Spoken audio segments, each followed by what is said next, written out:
3, 2, 1 start. हाँ ठीक है। What up boys, let's start with आंकी टुडे। येस्टरडे हमारा आंकी कंप्लीट नहीं हुआ था, मिस हो गया था। येस्टरडे MCQs किए थे, सेल और सेल 1 वाली वीडियो अपलोड हो गई है और फिज़िक्स के MCQs वाली वीडियो अपलोड करना रह रहा है। Today I don't have access to white board, so will just have to get used to verbally communicating the numericals and all that, and I know that's kind of annoying and all, but yeah, we have to work with that. Let's start with physics करते हैं, फिर organic कर लेते हैं, फिर chemistry, फिर biology कर लेते हैं, लास्ट में फिज़िक्स। चलो फिज़िक्स स्टार्ट कर लेते हैं। Current sensitivity formula derivation please. Question क्या है? Current sensitivity of a moving coil galvanometer. Current sensitivity दे रखी है, यानी कि वो 5 डिवीजन पर मिली एम्पियर दे रखी है, यानी कि 1 मिली एम्पियर पे 5 डिवीजन आगे बढ़ जाएंगे हम अपने जो भी मतलब मीटर होगा जहाँ पे भी हम ऑब्वियसली गैल्वेनोमीटर में। और वोल्टेज सेंसिटिविटी दे रखी है हमें 20 डिवीजन पर वोल्ट, ठीक है। The angular the resistance of the galvanometer is, so I can either show you the derivation, which I obviously won't be able to because of not being able to access the whiteboard, so we will have to just work with verbally communicating. तो हमें दे रखा है resistance, तो मैं बताता हूँ। यहाँ बहुत सिंपल है, यहाँ पे कुछ खास नहीं है। ऑब्वियसली लॉजिकल डेरिवेशन के बजाय मैं तुम्हें सीधा सीधा आंसर बताता हूँ। रेजिस्टेंस होता है V अपॉन I, ठीक है। हाँ, V अपॉन I होता है, यानी कि वोल्टेज अपॉन करंट होता है अपना रेजिस्टेंस। तो अगर मैं 5 डिवीजन पर मेरी एम्पियर को ऊपर रख दूँ, यानी कि 5 अपॉन 10 टू द पावर -3, ऐसा हो जाए 5 upon 10 to the power -3 upon 20, और वोल्ट ऊपर चला जाएगा। तो 5 upon 10 to the power -3 into 20, उससे हमारा वो आ जाएगा, रेजिस्टेंस आ जाएगा। Wait, let me calculate.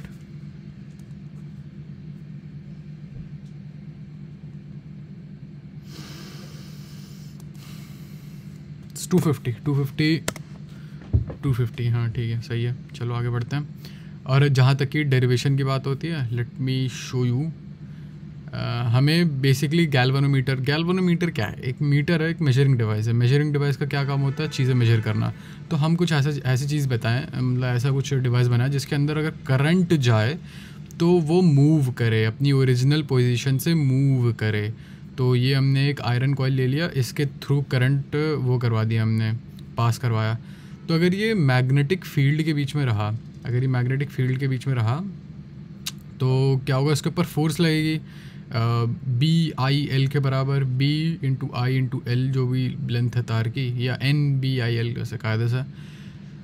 हमने ये रेडियल क्यों लिया है? रुक जाओ, पहले इसे छोड़ो, ये रेडियल वाला पार्ट छोड़ो। ऐसे यस, इमेजिन कि हमने ये एक तार लपेटा इसके ऊपर, इसके अंदर से करंट फ्लो करवाएंगे।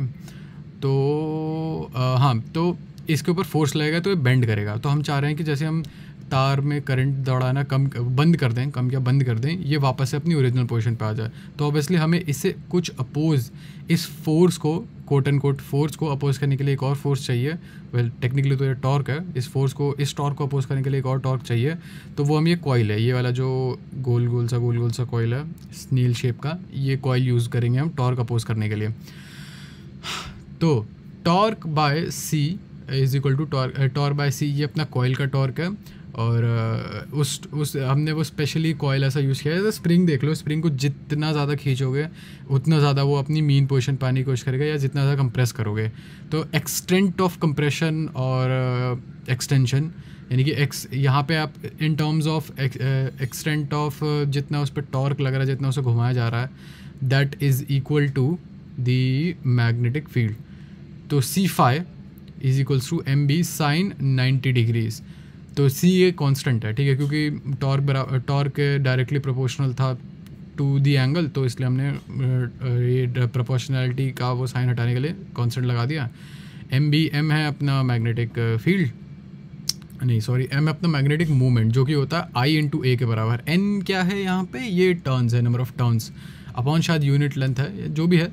तो देखो एम बी साइन थीटा, अब ये साइन थीटा बहुत अनोइंग है, साइन थीटा है वैसे यहाँ पे कायदे से इन्होंने 90 तो दे दिया, साइन थीटा होना चाहिए।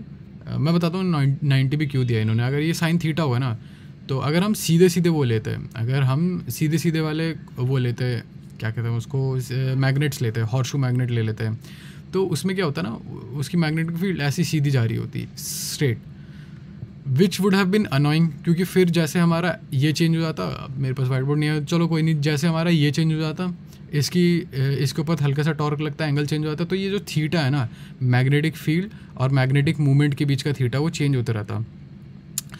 And just to prevent this हम लोगों ने ये रेडियल लिया ताकि हमेशा 90 डिग्री का एंगल बना रहे। चलिए यहाँ कुछ और कहा समझाने का नहीं है, अब कुछ नहीं, आई इधर लिया और सी इधर लिया, हो गया अपना आंसर निकल आया। Let's move on. In a full wave junction diode rectifier, the input AC has RMS value of 20 volts. The transformer used is a stop up. I think ये step up कहना चाह रहे थे। Transformer having primary and secondary turn ratio 1:2. The DC voltage in the मैंने rectifier वाला part किया नहीं है technically speaking, so I will not comment on this. Let's move on. Where is it? चलो पहले रेक्टिफायर वाला पार्ट जब आएगा एक बार वो कर लेते हैं। अ कंडक्टिंग स्क्वायर फ्रेम, ये स्क्वायर फ्रेम है, कंडक्ट कर सकता है, क्या कंडक्ट कर सकता है, इलेक्ट्रिक फील्ड, यानी कि करंट नहीं, करंट कंडक्ट कर सकता है, ऑफ साइड ए, ठीक है, and a long wire carrying current I are located in the same plane as shown in the figure. The frame moves to the right with a constant velocity v. The EMF induced in the frame will be proportional to. Okay, this is a very nice question. EMF बताना है हमें, ठीक है।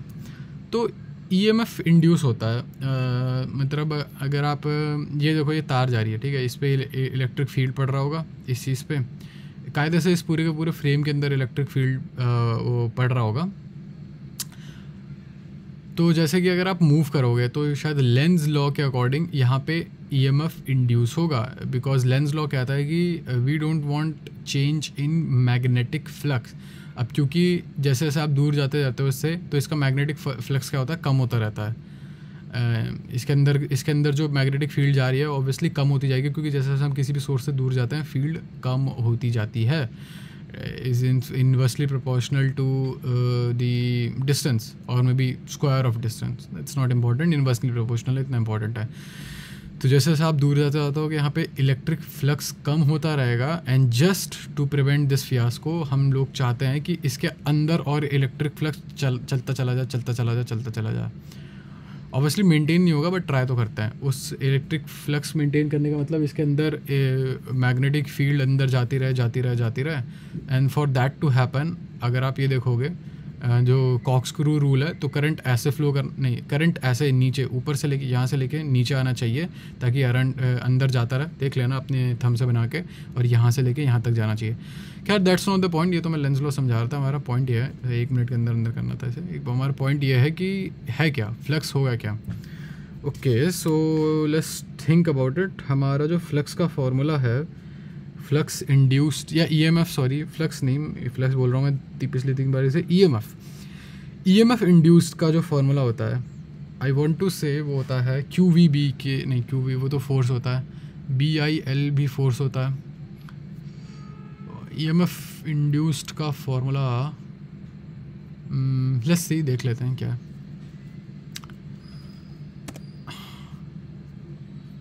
ठीक है, BVL, अच्छा BIL सोच रहा था मैं, ठीक है BVL है।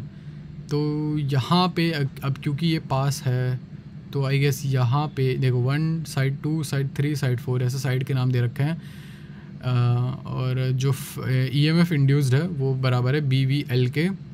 B अंदर जा रहा है, V इधर जा रहा है, देख लो ना BVL FBI फोर्स BVL। अब मैं सोच रहा हूँ इसमें राइट हैंड रूल लगेगा या कौन सा रूल लगेगा।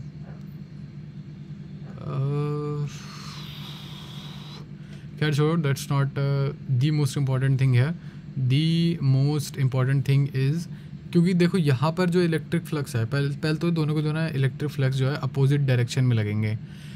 अपोजिट डायरेक्शन में क्यों लगेंगे, वो साइन वाला जो गेम था जो अभी मैं थोड़ी देर पहले बता रहा था, उस मतलब जो साइन कह रहा हूँ, हैंड वाला जो था, राइट हैंड या लेफ्ट हैंड, मैं एग्जैक्टली श्योर नहीं हूँ यहाँ पे लगता कौन सा रूल है, लेफ्ट हैंड रूल या साइन हैंड रूल लगता है, इन दोनों में से कुछ लगता है, राइट हैंड लेफ्ट हैंड जो भी है, या देखो जो भी रूल लगता हो ये वाला ज़्यादा ईएमएफ होगा, क्यों, क्योंकि ये ज़्यादा पास है, और अगर क्योंकि आपका ईएमएफ मैग्नेटिक फील्ड पे डिपेंड कर रहा है, इसका ऑब्वियस मीनिंग है, देखो v बराबर है एल और एल बराबर है, लेंथ भी बराबर है, स्पीड भी बराबर है, क्योंकि कॉन्स्टेंट स्पीड से चल रहा है, तो हमारा जो मैटर करेगा वो b3 minus b1 is equals to हमारा ईएमएफ हो जाएगा b3 माइनस b1 vl, ठीक है, ये ई क्या है, ये आई गेस ईएमएफ ही है, हाँ यस आई थिंक ये ईएमएफ ही है, तो b3 अब b हो जाता है mu naught I by 2πr, obviously एक स्ट्रेट वायर के लिए कैसे ये वाला, अगर नहीं ये वाला भी भूल के तो डराया हो जाता है, वो भी कोई ये चिंता की बात नहीं है, ठीक है। अभी इस क्वेश्चन को डायरेक्ट पूरा आंसर नहीं देखते, अभी थोड़ी देर में वापस आएंगे इस क्वेश्चन पे। A pure SI crystal has 5 into 10 to the power 22 atoms per meter cube. It is doped by 1 parts per million concentration of pentavalent atoms. The number of holes is. अब एक प्योर SI क्रिस्टल में इतने atom दे रखे हैं पर metre cube के हिसाब से, ठीक है, यानी कि एक मीटर क्यूब में 5 इंटू 10 टू द पावर 22। यहाँ इस क्वेश्चन में सबसे ज़्यादा इंपॉर्टेंट है ये वाला पार्ट, मेरे को ये हमेशा थोड़ा बहुत रेजिस्टेंस देता है। It is doped by 1 parts per million concentration of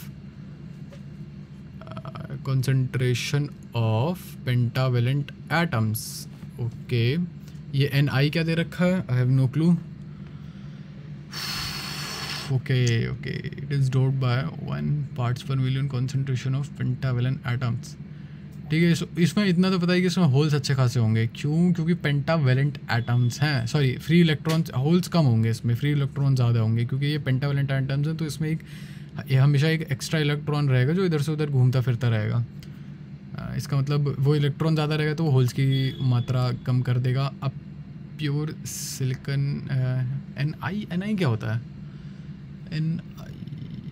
अच्छा, number of intrinsic charge carriers होते हैं, मतलब इनके ऑलरेडी अंदर जो प्रेजेंट होते हैं वो होते हैं 1.5 इंटू 10 टू पावर 16 होल्स भी होंगे और इतने ही इलेक्ट्रॉन होंगे। होल्स और इलेक्ट्रॉन सेम कैसा है, इलेक्ट्रॉन निकलेगा तभी होल बनेगा, ये मैं प्योर की बात कर रहा हूँ। तो Ni 1.5 इंटू 10 टू पावर 16 पर मीटर क्यूब, और मतलब इतने होल्स इतने इलेक्ट्रॉन। अब इतने एटम दे रखे हैं, एक मिलियन एटम, एक parts per million concentration of per million atoms पे, 1 million atom per 5 into 10 to the power 1 million atom per एक पेंटावेलेंट एटम आया, समझ रहे हो ना। इसका इस लाइन का मतलब यही हुआ, it is doped by 1 part पर million concentration of pentavalent atom. 1 million SI crystal में से ये यहाँ से मिलियन आया, एक आपको पेंटावेलेंट एटम निकल आएगा, तो 5 इंटू 10 टू द पावर 22 से कितना आएगा, 5 into 10 to the power 22 minus 10 to the power 6, million होता है 10 टू द पावर 6, ये हो गया 10 टू द पावर 18। और हमें पता है कि 1.5, अब यहाँ कॉपी निकाल लो, 1.5 इंटू 1.5 इंटू 10, इसका square basically 10 to the power 32 upon is equals to 32 is equals to अपना जो होल होगा, जो नया अमाउंट ऑफ होल आया into amount of free electron आया। अब हमें free amount of free electron पता चल गया, 5 इंटू 10 टू द पावर 18, हाँ, इंटू x, यानी कि होल, h मान लो, चलो होल, तो ये हो गया अपना 1.5 into 1.5 into 10 to the power 32 upon 5 into 10 to the power 18, ये 3 हो गया, 0.3, 1.5 0.3 हो गया, 0.3 इंटू 1.5 हो गया 0.45, कोई बात नहीं, ऊपर से ले लेते हैं। पहले इधर देखो, 10 to the power 32 minus 10 to the power 18 हो गया आपका 18 इंटू 14, 18, हाँ, तो 10 टू द पावर 14 हो गया। अब इस जो ऊपर हमने 0.3 आया था उसे 3 बना लेते हैं, अच्छे से बना लेते हैं 3, तो उसे 3 बनाने का मतलब है 10 टू पावर 13 आ गया। 10 टू पावर 13 है क्या कहीं आंसर? ओके, नहीं है ना, 10 टू पावर 13 आंसर नहीं है। We did something wrong. 16 2s 1.5 into 1.5 10 to the power 26 upon, अच्छा हाँ, 5 into 10 to the power 22 देखते हैं क्या गड़बड़ हुई है। 32 सब कुछ सही किया हमने।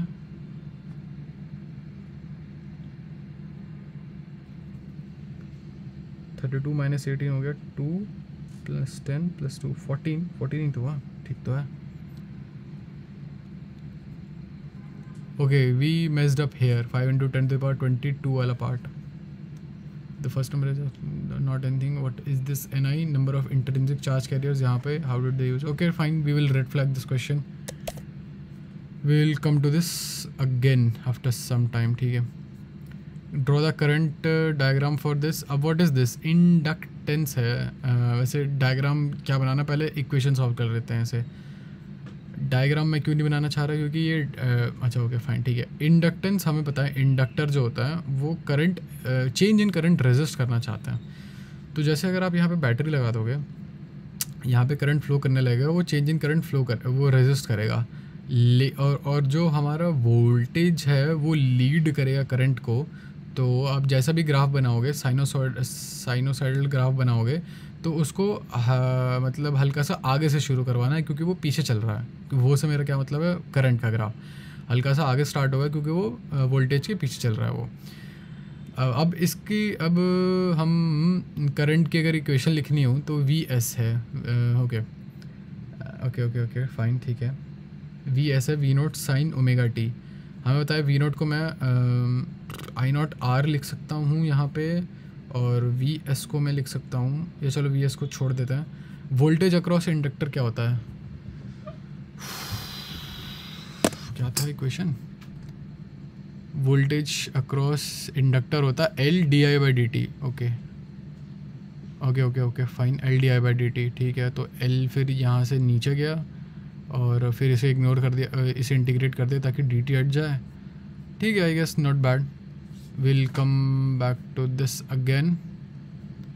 हाँ तो देखो, जैसे ये V0 का साइनोसाइडल ग्राफ है, और स्टार्ट कहाँ से हुआ, स्टार्ट से मेरा मतलब था टेक्निकली स्पीकिंग ज़ीरो से कहाँ स्टार्ट हुई, ये जब आधा फेज़ π/2 कंप्लीट हो गया तब जाके ये स्टार्ट हुआ यहाँ से। ये इंटीग्रेशन हुई है नेगेटिव कॉस ω_t को ये लोग लिखते हैं sin ω_t -π/2 आई गेस, -π/2। अच्छा एक एनालॉजी भी है इसकी, प्लैंक एनालॉजी कहते हैं, जिसमें हमने ये मान लो आपका वोल्टेज है, वोल्टेज आपने ऊपर किया तो, लेकिन करंट अभी अपने उस पर नहीं है, पीक पे नहीं है, ठीक है। मतलब स्पीड से मान लो, क्योंकि हम करंट को और स्पीड को एक जैसा कंसिडर करते हैं ना। फिर जैसे जैसे आप वोल्टेज नीचे चले जाओगे ना, तो जब यहाँ होगे तो ये वोल्टेज मैक्सिमम, वो करंट मैक्सिमम स्पीड पे हो जाएगा। ये अब देखो यहाँ से नीचे गिरना शुरू करेगा, और फिर जैसे आप वोल्टेज बिल्कुल पीक पे ले जाओगे, यहाँ पे ये इसका करंट पीक हो जाएगा, क्योंकि जब वोल्टेज ज़ीरो होगा। इफ़ देयर इज़ नो, अच्छा हाँ यहाँ बता रहा था, जैसे आप बिल्कुल नीचे चले जाओगे, आप ट्रो पे चले जाओगे या ट्रफ पे चले जाओगे, तो भी अपना वो करंट जो होगा वो ज़ीरो पे होगा। If there is no voltage in this situation, the constant gone to be zero, hence the constant is zero. Okay ठीक है, हमने ये कैसे पता किया कि ये कांस्टेंट ज़ीरो है, इस लॉजिक से लगा के देख लो। अब वो यहाँ पे ज़ीरो है, अगर कांस्टेंट करंट की, अगर करंट ज़ीरो है तो कांस्टेंट भी ज़ीरो है, इसका मतलब वो इक्वेशन में हर जगह ज़ीरो ही होगा। The current is lying behind obviously the current. Okay ठीक है, we have nothing much to learn here except for this one, we forgot this. Drilling pad भी निकाल लो, हमें जो क्वेश्चन नहीं आएंगे उसे ड्रिल करने वाले हैं बाद में later. Okay let's move it for 2.3 months. अभी रेक्टिफायर वाली वीडियो नहीं देखी, आएंगे तो देखेंगे। हाफ वेव रेक्टिफायर के कंपैरिजन में फुल वेव रेक्टिफायर सब कुछ बेटर करता है, सब कुछ। एफिशिएंसी भी बेटर है, उसकी जो भी एवरेज डीसी भी है वो भी बेटर है, आउटपुट वोल्टेज भी बेटर है। और अगर एक फुल वेव रेक्टिफायर बनाना है बिना वाइट बोर्ड के, कैसे बनेगा। Okay wait,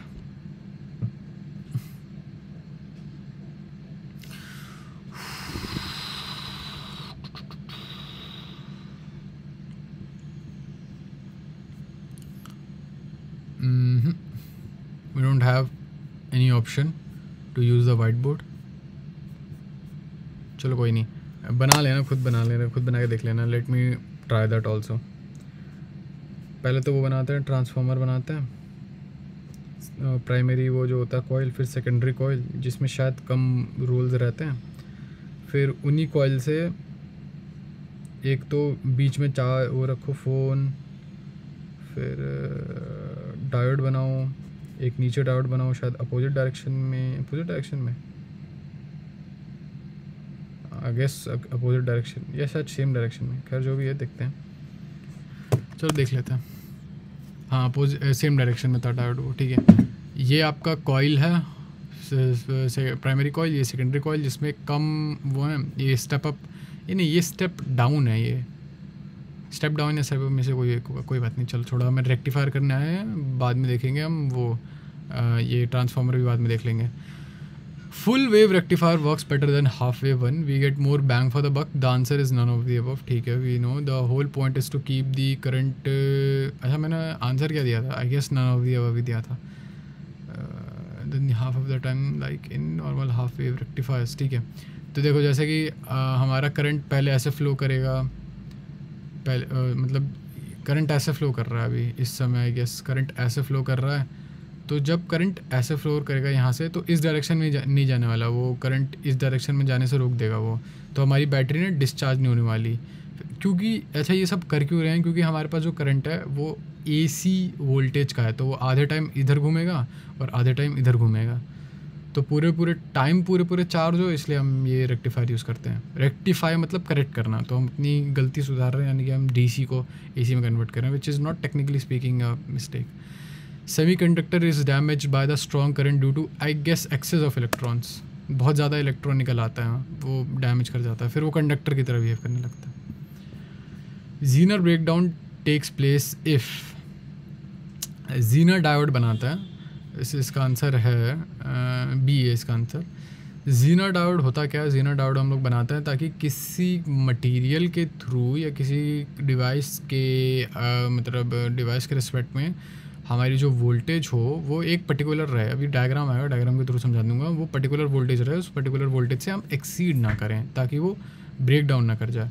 how is it different than what, किससे, आई गेस एवलांच ब्रेकडाउन से क्या डिफरेंट है, क्योंकि बहुत ही ज़्यादा हेवीली डोप्ड होता है और इसका जो वो बीच में जो रीजन होता है डिप्लीशन रीजन, वो हद से ज़्यादा छोटा होता है, इतना ज़्यादा छोटा होता है कि हल्का सा भी ऊपर गया आप उससे तो तुरंत ब्रेकडाउन कर जाता है, और ये शायद एवलांच से ज़्यादा जल्दी भी ब्रेकडाउन कर जाता है। इसका ग्राफ में भी एवलांच ब्रेकडाउन से ज़्यादा जल्दी आ जाता है इसका ग्राफ, देखो जीनर डायोड का ग्राफ, एवलांच इसका ब्रेकडाउन ज़्यादा जल्दी हो गया as compare to a normal semiconductor, I would से।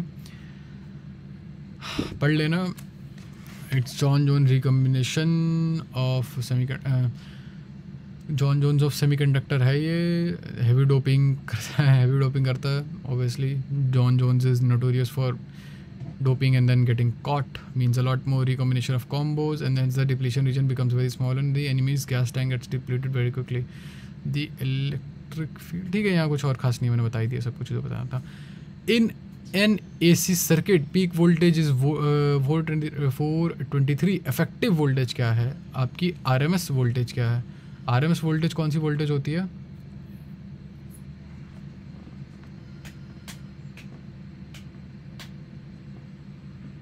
RMS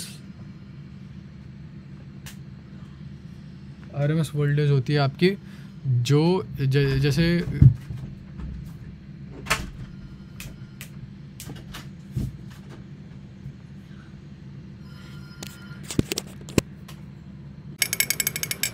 points to Gryffindor। चलो भाई, सॉरी फॉर द इंटरप्शन, लंबा ब्रेक हो गया। एट द वेरी लीस्ट 1 घंटे बाद में आ रहा हूँ, एट द वेरी लीस्ट 2 घंटे भी हो सकते हैं। So let's just get back straight to the topic. In an AC socket, peak value of the voltage is 422 volts. Its effective voltage is देखो भैया, पीक वैल्यू जो होती है 423 है, ठीक है। हमें पता है कि जो करंट होता है अपना AC में वो डायरेक्शन चेंज करता रहता है, ठीक है। तो अगर आप करंट और उसका वो बताओगे, वैसे ग्राफ अगर बनाना चाह रहे हो तो ऐसे होता है, वो चेंज करता रहता है करंट, ठीक है। नहीं खैर, मैं ये भी नहीं कहूँगा, मैं अगर मुझे करंट बनाना हो तो मैं कुछ ऐसा ड्रॉ करूँगा, या चलो ठीक है, इसी से काम चलाता है, ठीक है। वो करंट चेंज करता रहता है, ऐसे जाएगा, पीक करेगा, और ये इतनी जल्दी होता है ना। अब आप मेजर करने, सवाल की बात ये है कि अब आप मेजर करने जाओ, मेजर करने बैठोगे अगर इस करंट को, तो ये होगा कितना। अब ये करंट होगा RMS करंट, RMS वैल्यू। अब इसे ड्राइव नहीं कर रहे, इसे ड्राइव आगे किसी क्वेश्चन में करेंगे। बस याद कर लेना कि वो होता है 423 अपॉन √2, √2 हो गया 1.4। 1.4 अगर मैं इसे 1. देखो ये होगा कुछ करीब लगभग मैं कहना चाह रहा हूँ, चलो 1.5 अगर लेके चलो, 1.5 इसे लेके चलो, और ये आप 420 ले लो, क्योंकि आपने अगर इस चीज़ को बढ़ाया है तो आप इस चीज़ को इस चीज़ को आपने बढ़ाया है, होता है ना कि डिनोमिनेटर बढ़ा दो, अगर आप डिनोमिनेटर बढ़ाओ तो यहाँ पे आंसर हमारा कम आ गया, तो इसे भी बढ़ा ही देते हैं, इसे 425 कर लेते हैं, ठीक है। दोनों चीज़ें बढ़ा ली, क्यों? क्योंकि 5 के मल्टीपल्स में आ जाता है, थोड़ा अच्छा लगता है मेरे को। ये 1.5 हो गया, तो 4250 अपॉन 15 इश ऐसा मान लो, ठीक है जी। तो 5 से डिवाइड करते हैं, ये 3 और ये हो जाएगा 8, 25, 85, 850, 850 डिवाइडेड बाय 5 हो गया अराउंड 300 ही मान लो इसे, लगभग 300 मान लो। क्यों? ये अगर 900 होता लगभग 300 मान लो, या तो ये होगा आंसर या तो बी होगा। अब क्योंकि देखो हमने 850 से हम गए हैं 900 मतलब हमने अपना आंसर हल्का सा इन्फ्लेट किया है। अब ये याद रखना एग्जैक्ट आंसर नहीं आएगा हमारा, क्योंकि हम ऑलरेडी यहाँ पे इतनी एस्टिमेशन कर चुके हैं। अब हमारा हमने 850 से 900 गए, तो हमारा ये जो नंबर आया ना, या तो ये यही नंबर होगा या तो इससे हल्का सा कम ही होगा, क्योंकि हमने अपना न्यूमरेटर बढ़ाया तो हमारा आंसर भी हल्का सा ऊपर ही आया। तो देखो 290 के आसपास तो कुछ है नहीं, तो मैं 300 के साथ जाऊँगा, 300 है answer. I hope you guys understood this. ये वही वाला क्वेश्चन था। तो इसमें क्या था कि ये तार ऐसा जा रही है, यहाँ पे इन्फ्लक्स यहाँ पे अंदर की ओर है। मेरे पास एक काफ़ी ज़्यादा डर्टी एनालॉजी है इसका। Threes, this is like, I hope you guys understood, this is that booty हो and this is them titties. So titties face towards you and booty will face away from you. I'm sorry, this is the best I have. So this मैं क्योंकि हमेशा इनमें confuse हो जाता हूँ। वैसे तो कायदे से ये है कि ये क्रॉस, ये जो एरो के जो पीछे का हिस्सा है वो कुछ ऐसा दिखता है, और एरो अगर आपके पास आ रहा है तो ऐसा दिखता है, बट मैं फिर भी कंफ्यूज हो जाता हूँ इसमें, क्योंकि एरो सामने से भी ऐसे ही दिखता है ना। तो इसमें but that booty when you are hitting it from behind looks like this. खैर, अब मैं मेरा पॉइंट क्या था कि जैसे जैसे आप इस साइड जाओगे ना, तो ये फ्लक्स कम होता जाएगा, क्योंकि दूर जाते हुए मैग्नेटिक फील्ड कम हो जाती है, इसके अंदर की मैग्नेटिक फील्ड कम होगी, मतलब मैग्नेटिक फ्लक्स कम होगा, तो ये बढ़ाना चाहेगा।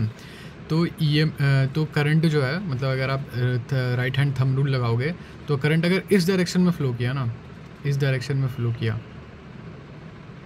काउंटर क्लॉकवाइज, तब क्या होगा, तब ये फ्लक्स जो है बाहर की साइड आएगा। एक बार घुमा के देख लेना, आपका अंगूठा आपकी साइड पॉइंट, मतलब आपने अपना अंगूठा रखा, फिर इस डायरेक्शन में यहाँ पे आपका अंगूठा हो गया, ये सामने को पॉइंट कर रहा हल्का सा, shove it up your a hole. Al Pacino था वो, एल पचीनो का था, किसका वो डायलॉग था यार, अच्छा नहीं, हाँ Al Pacino, Robert De Niro का था शायद वो डायलॉग। खैर जो भी है, ये आपका थंब ऊपर गया और आपकी जो फिंगर्स होंगी वो बाहर की साइड टर्न करेंगी, तो वो सॉरी अपॉलोजीज़,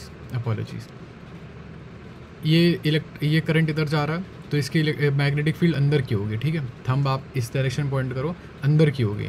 तो हम चाह रहे हैं कि और क्योंकि हम दूर जा रहे हैं, तो अंदर जाते हुए भी मैग्नेटिक फ्लक्स यानी कि मैग्नेटिक फील्डें जो हैं वो कम होती जाएंगी, तो हम इसे प्रमोट करना चाहेंगे, तो ऐसे होगा, इस डायरेक्शन में होगा, क्लॉकवाइज होगा बॉयज़, क्लॉकवाइज होगा। आई होप यू गाइज अंडरस्टूड। नहीं सर, मैं तो आगे मैं किसी क्वेश्चन में पक्का समझा दूंगा, यहाँ पे थोड़ा मेरे को समय लगेगा। अब देखो, ब्यूटी है इस क्वेश्चन की, आपको कुछ नहीं करना, आपको बस डिनोमिनेटर पे ध्यान देना है। आपका यहाँ पे ना दोनों के दोनों ईएमएफ क्योंकि अपोजिट डायरेक्शन में है, क्योंकि करंट अलग अलग उसमें है, बेसिकली ईएमएफ माइनस होगी। इसे मान लो 1 या चलो इसे 3 मान लो, क्योंकि आंसर में 3 है, E3 माइनस E1। देखो अब मैं बता रहा हूँ मेरी इसमें कन्फ्यूजन क्या है। मेरी इसमें कन्फ्यूजन बस यही है कि EMF, direction of EMF induced, ठीक है। ड्रिल वाले में लिख लेते हैं हमारे डाउट्स क्या क्या हैं। ड्रिल वाला अच्छा बता ही दिया था मैंने। सबसे ऊपर लिखो क्या लिखना था, क्या कर रहे हैं, ये किस चीज़ का, किस चैप्टर का है, करंट इलेक्ट्रिसिटी लिखो, और नीचे डाउट में लिख दो कि डायरेक्शन इंड्यूस्ड ईएमएफ, ठीक है। I think this is fair enough. चलिए अब आप जब आगे बढ़ेंगे, बात यह है कि ई यानी कि EMF होता है BIL। मुझे नहीं पता इसकी डायरेक्शन क्या है, बट मुझे ये फार्मूला पता है। आई क्योंकि सेम है, आई ये वाला आई है, एल सेम है, एल ये वाला एल है, तो आप इसे बाहर निकाल लो, बस बी देखो, ठीक है। बी होता है mu naught I by 2 pi R. Same होगा करंट इंड्यूस दोनों में मोस्ट प्रॉब्ली सेम, नहीं करंट फ्रॉम, अच्छा नहीं करंट अलग होगा, नहीं करंट, सॉरी यार क्या कह रहा हूँ मैं, ये वाला करंट है ये, ठीक है। और मोस्ट प्रॉब्ली यहाँ पर भी कैपिटल वाला ही करंट है। Current same, mu naught constant है, 2 पाई सेम आर। अब बस सिर्फ और सिर्फ यहाँ ध्यान देना, अगर मैं इसे एक्सट्रापोलेट करूँ तो ये 1 बाय यहाँ से लेके यहाँ तक का डिस्टेंस कितना है, इस तार तक का डिस्टेंस कितना है, ए है, यहाँ तक का डिस्टेंस हो जाएगा, ये तो x है पूरा, मतलब यहाँ से लेके यहाँ तक का डिस्टेंस कितना है, 2x। देखो मैं बताता हूँ, अब जूम इन नहीं हो रहा है, देखो आपको इस तार से लेके इस वाले फ्रेम तक का वो निकालना है, जूम इन क्यों नहीं हो रहा है, तो देखो यहाँ इस तार से लेके इस पोर्शन तक का है 2x, ठीक है। 2x मतलब यहाँ ये पूरा 2x माइनस a, तो ये आपका इतना सा बच गया। ये वाला डिस्टेंस और ये वाला डिस्टेंस, इस डिस्टेंस को इस डिस्टेंस के से माइनस कर दोगे तो ये वाला डिस्टेंस बच गया ना, तो ये आपका 1/2x minus a minus 1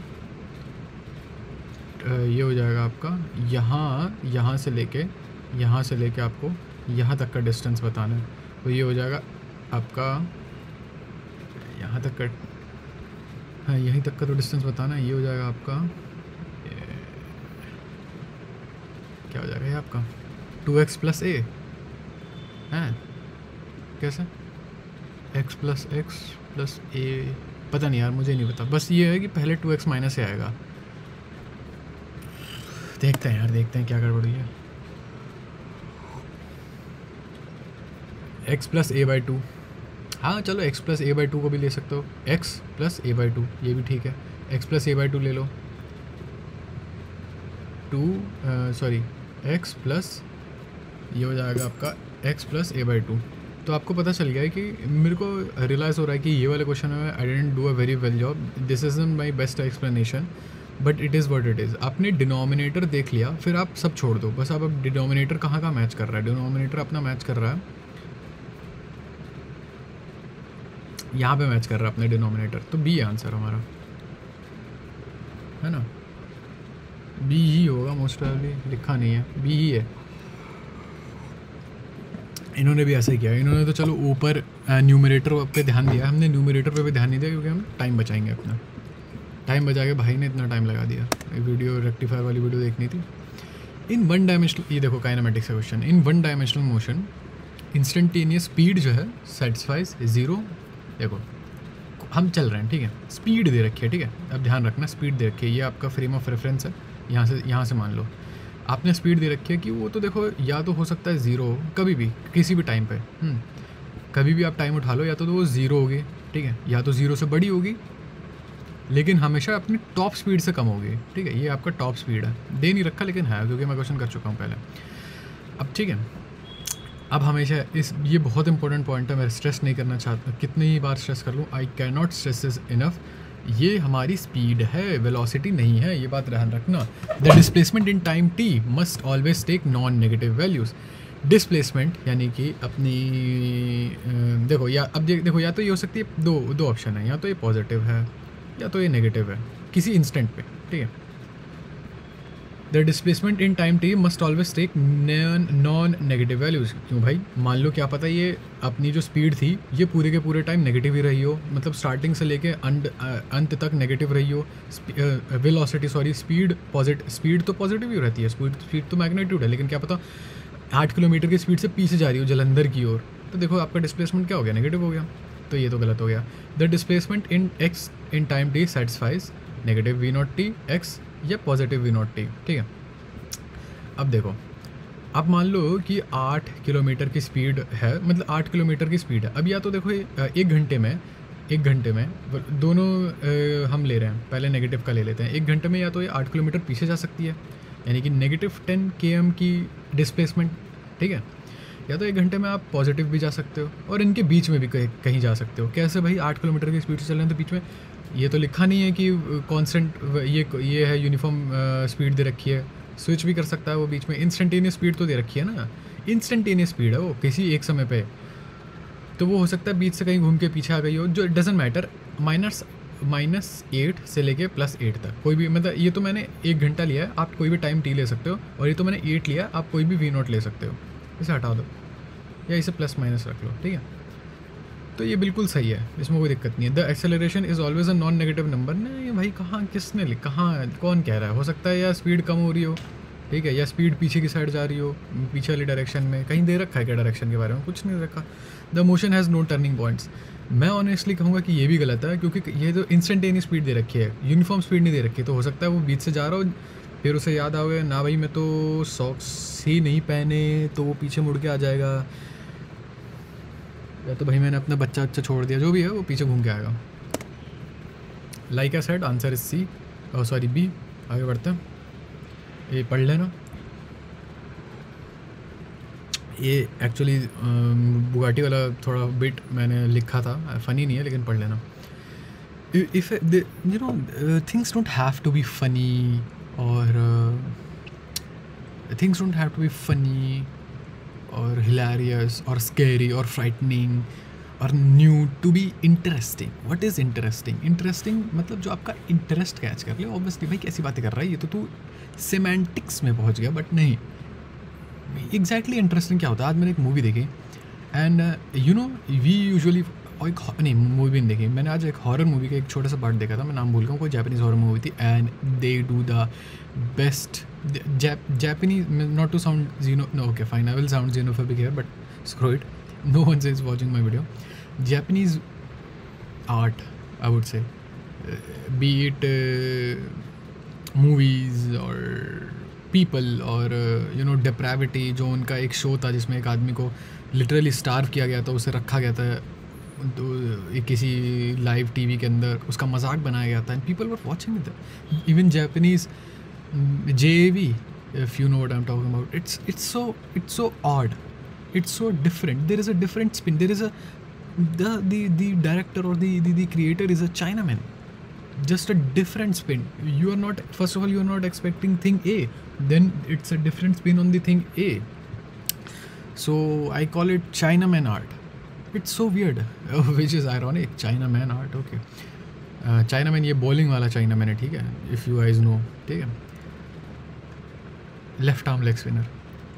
it's so weird कि वो लोग इतनी अजीब चीज़ें बनाते हैं। यूनिट 731 जब अपने POV को POWs को कैसे ट्रीट किया था उन्होंने, इनफैक्ट उनका POV बहुत वियर्ड होता है। वीडियोस अगर आप देखोगे तो हिप्नोसिस वीडियोस बना रहे हैं अजीबो गरीब। Someone gate, okay I am getting a call, hold up boys, hold up. तो भाई जो भी होता है ना इंटरेस्टिंग, तो उसका पोलर अपोजिट है। ठीक है, कर लो, बुली कर लो भाई मुझे। हाँ, तो मैं जापानीज़ उसकी बात कर रहा था। खैर वियर्ड साइड टेंजेंट है, इतना वो नहीं होना चाहिए, हमें इतना डिस्ट्रैक्ट नहीं होना चाहिए, साइड ट्रैक नहीं होना चाहिए, डिस्ट्रैक्ट नहीं होना चाहिए हमें, डिस्ट्रैक्ट नहीं होना चाहिए हमें। हाँ, you guys should read about Issei Sagawa, Unit 731. There is something weird about, there is something, I wouldn't say weird, you know, I would say weird. There is something weird about Japanese art, and definitely same thing applies to their music. Such a beautiful, soothing, इतना अच्छा गाना, इतना अच्छा सुनने में इतना अच्छा लगता है वो। ऐसा लगता है कि मतलब कोई मेरे मतलब टोनेल्स पे मक्खन रगड़ रहा है, और उसके बाद उसे जैस्मिन ऑयल डाल रहा है मेरे बालों के एकदम फॉलिकल्स के, एक फॉलिकल के अंदर जैस्मिन ऑयल इंजेक्ट कर रहे हैं सब लोग, और मैं ऐसा लग रहा है कि मैं मड बाथ में हूँ, जस्ट कि वो मड जो है वो यूनिट 731 के victims. Okay, So if a PN junction diode is not connected to any circuit, ठीक है, the potential is the same everywhere. जी नहीं, बीच में ही होता है potential. The P type is at higher potential than the N type. There is an electric field at the junction directed from P type to the N type. इन दोनों में से एक कुछ होना चाहिए. मुझे अच्छे से आता है, मैंने लास्ट टाइम भी ये गलत किया था. PN जंक्शन अगर मैं बनाने बैठूँ तो अच्छा बात है, लाइट नहीं थी इसलिए मैं वो यूज़ नहीं कर पा रहा था, बोर्ड यूज़ नहीं कर पा रहा था. मैं थोड़ा विलेज एरिया से बिलोंग करता हूँ. मैं एक्चुअली सीतामढ़ी के सबसे ज़्यादा एडवांस एरिया से बिलोंग करता हूँ, इसलिए थोड़ी लाइट चली जाती है. ठीक है, तो यहाँ पे अगर मैं P टाइप कहूँगा कि ये P टाइप है, sorry P type is higher potential, नहीं P टाइप क्या, अच्छा ओके ठीक है चलो P है और ये N है.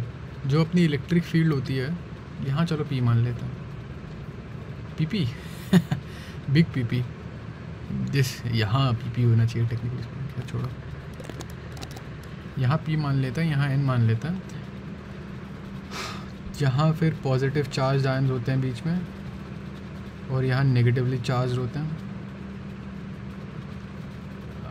या यहाँ यार मैं कभी पता हमेशा कंफ्यूज होता हूँ इसमें. खैर जो भी है, इलेक्ट्रिक फील्ड जो होती है अपनी वो शायद ऐसे आती है. ठीक है, from N to P, directed from N side to the P side. देख के बेचे अबेचे, अच्छा ओके. यहाँ पे नेगेटिव होता है और यहाँ पे पॉजिटिव होता है, मतलब चार्ज यहाँ पे नेगेटिव होता है और यहाँ पे पॉजिटिव चार्जेस होते हैं. ये अच्छा, ये चार्जेस कैसे बनते हैं? ये चार्जेस बनते हैं जैसे कि मान लो आपने खुला छोड़ दिया, ठीक है, स्टार्टिंग में खुला छोड़ दिया, तो यहाँ पे जो यहाँ पे एटम थे पेंटावेलेंट, यहाँ पे थे ट्राइवेलेंट, है ना जी. मतलब यहाँ पे आपके फ्री इलेक्ट्रॉन्स, यहाँ पे होल्स थे, तो आपके फ्री इलेक्ट्रॉन्स यहाँ चले गए. ठीक है, यहाँ होल क्रिएट कर दिया उन्होंने, तो ये होल भर दिए उन्होंने, है ना, कुछ ऐसा ही तो हुआ था N टाइप में. अच्छा नहीं सॉरी, यहाँ पे आपके फ्री इलेक्ट्रॉन थे N टाइप, यानी कि यहाँ पे बहुत सारे फ्री इलेक्ट्रॉन्स होते हैं. P टाइप मतलब यहाँ होल्स होते हैं, तो यहाँ का होल भर गया. ठीक है, यहाँ का होल भरने का मतलब क्या है, इसके पास एक इलेक्ट्रॉन आया और क्योंकि इसका इलेक्ट्रॉन भले ही फ्री था वो, लेकिन इसका था तो इसी का ना, भले एकदम कपूत था लेकिन था तो इन्हीं जनाब का था ना वो, इन्हीं महाशय का था ना वो. मैं हिंदी में बोलने का ट्राई कर रहा हूँ. तो यहाँ पे नेगेटिव आ गया और यहाँ पे पॉजिटिव चार्ज आ गया आपका, तो ये फील्ड बन गई आपकी, एक मस्त फील्ड बन गई ऐसे N type two P type. आप तो कहोगे यार कि नहीं ठीक है चलो आगे बढ़ते हैं, सही है. ये भी वही है, फिर से आ गया question. A zener diode is specified as having a breakdown voltage of 9.1 volt, ठीक है, with a maximum power dissipation of 364 milliwatt. Sorry,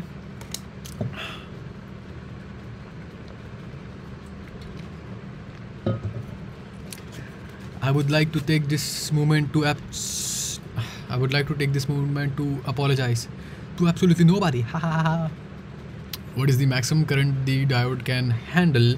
What is the maximum current that diode can handle? ठीक है, तो हमें पता है power वाली, ये सब जीनर वीनर सब छोड़ो, ये यूनिट लो, ये यूनिट लो, यहाँ पे कुछ एक्स्ट्रा नहीं करना तुम्हें. मुझे कैसे पता कुछ एक्स्ट्रा नहीं करना. जीरो डायोड है, जीरो डायोड की वर्किंग मोस्टली जब तक आपकी रेंज में है, ठीक है, मैक्सिमम पावर डिसिपेशन में, मैक्सिमम वर्ड है, एक्सीड नहीं कर रहा मैक्सिमम, तब तक नॉर्मली रेंजिंग है.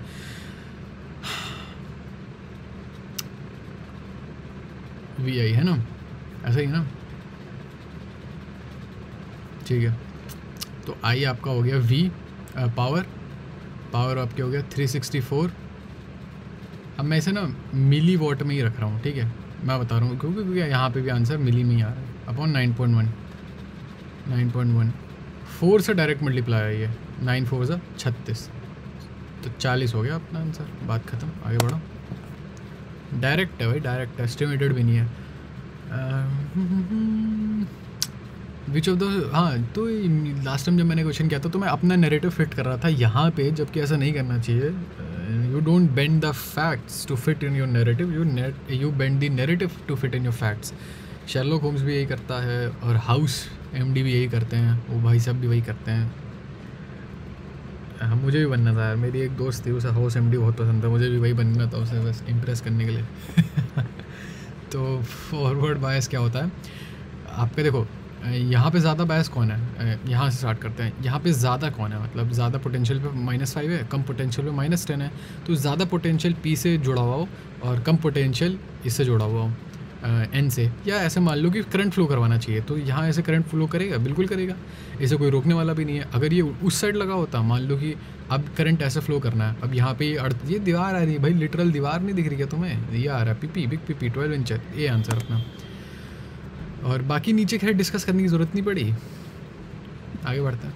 अब volt meter connected in an AC circuit reads 220। जब मैंने क्या बताया था, रीड जब करने बैठते हो ना, या सॉरी मैंने शायद ये पूरा एक्सप्लेन नहीं किया था RMS वोल्टेज वाला। हाँ, तो ये यहाँ क्या होता है ना, जब आप वहाँ पे रीडर लगाओगे या रीडिंग मटेरियल लगाते हो, तो ये पीक वोल्टेज नहीं रीड होती, ये वोल्टेज रीड होती है RMS, जो कि पीक वोल्टेज अपॉन √2 होता है। वो √2 कैसे आता है वो भी पता चल जाएगा, एग्जैक्ट √2 कैसे आता, मतलब ये √2 ये कम क्यों हुआ ये पता चल जाएगा, एग्जैक्ट √2 क्यों आता है ये अभी पता नहीं चलेगा हमें, ये थोड़ा सस्पेंस है, थोड़ा बाद में पता चलेगा हमें। Mike Tyson. पिंक ट्रिप, अगर किसी ने वीडियोस देखे पिंक ट्रिप की, it's a very funny community, shout out to Pink Trip, you guys should check him out. Joe Rogan podcast, stream by day, Joe Rogan podcast by night, alright। RMS voltage read होती है, क्योंकि जब आप वो डालते हो ना, reader डालते हो, तो जाहिर सी बात है वो फ्लक्चुएटिंग रीडिंग्स नहीं बताएगा, वो एक रीडिंग बताता है, सीधी रीडिंग बताता है, वो RMS रीडिंग बताता है, वो RMS वोल्टेज, चाहे वो करंट हो चाहे वो वोल्टेज हो, RMS ही होगी। हाँ यार कम ऑन, मुझे क्वेश्चन अच्छा नहीं लगता। Bar magnet is hung, okay, good for him, by a thin magnet cotton thread in a uniform, or her technically speaking, in a uniform horizontal magnetic field, ठीक है। this is hung horizontal magnetic field, मतलब ऐसे magnetic field जा रही है, और ये bar magnet भी इधर ही है, ठीक है जी। and is in equilibrium state, the energy required it to rotate by 60 degrees W, ठीक है। Now the torque required to keep the magnet in this new position, actually इसमें दिक्कत क्या क्या आती है मैं बताता हूँ, मुझे स्पेशली क्या क्या दिक्कत आ रही है। पहली बात तो ये रोटेट हो क्यों नहीं पाएगा, क्यों नहीं हो पाएगा, क्या दिक्कत है, हैं आए अगर इसका मैग्नेटिक मूवमेंट मैं लूँ, चलो ठीक है, ये आपका वो है मैग्नेटिक मूवमेंट होता है इसका, ऐसे मान लेते हैं, और 60 डिग्री रोटेट करने के बाद कुछ ऐसा हुआ,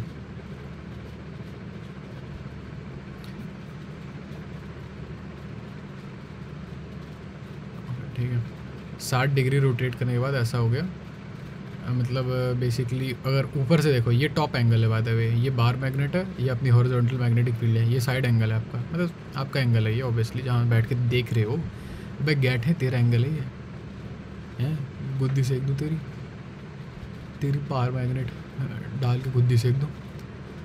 now the torque position required to, कि अब कितनी एनर्जी लगी W, ठीक है। अब एनर्जी क्या है यार, एनर्जी क्या है, आपको जो काम करना पड़ रहा है वो मैग्नेटिक फील्ड को वो करने के लिए पड़ रहा है, प्रिवेंट, मतलब मैग्नेटिक फील्ड ओवरकम करने के लिए, तो देखो B तो होगा पक्का उसमें।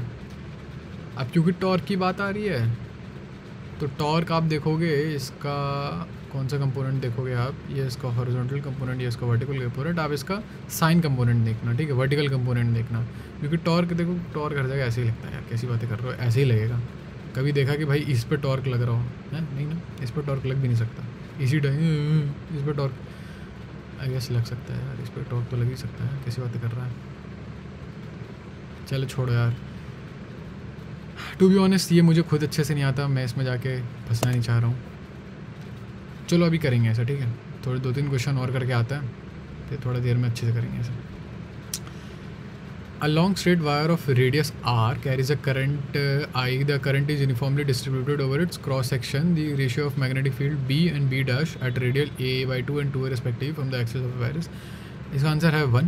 मैं बताता हूँ कैसे, क्या पूछ रहा है ये, तार है, तार बिजली से पतले हमारे प्यार। यार नहीं यार, गाना नहीं गाना होता यार बीच बीच में यार, तुम पागल वागल हो क्या यार।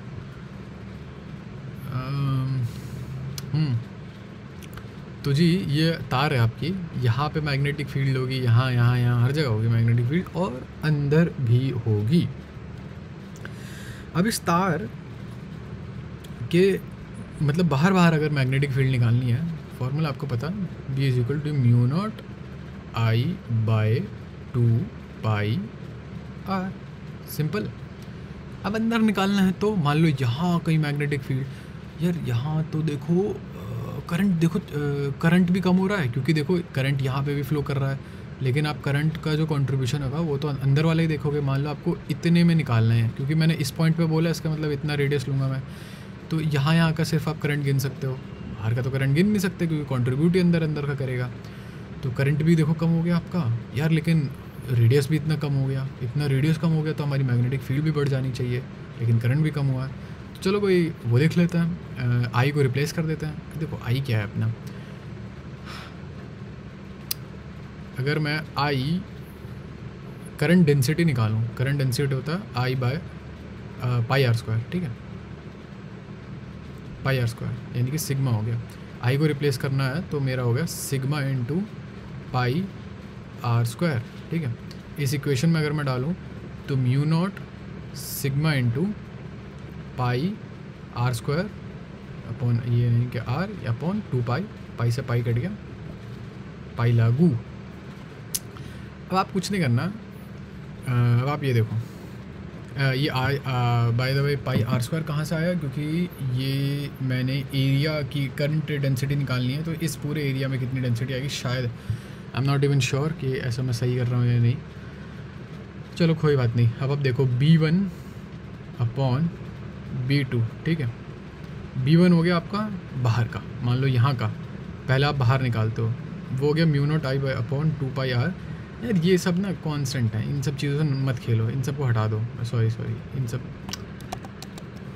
इन सब चीज़ों से पक गया हूँ मैं, इन सब चीज़ों को हटा ही दो।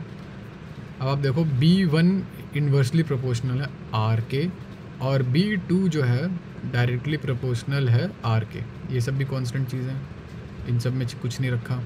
यार दिक्कत ये है ना कि ये पाई कट रहा है, तो मेरे हिसाब से मुझे पाई भी इंक्लूड करना चाहिए था यहाँ पे, तब ये कांस्टेंट एक दूसरे से कट जाते हैं।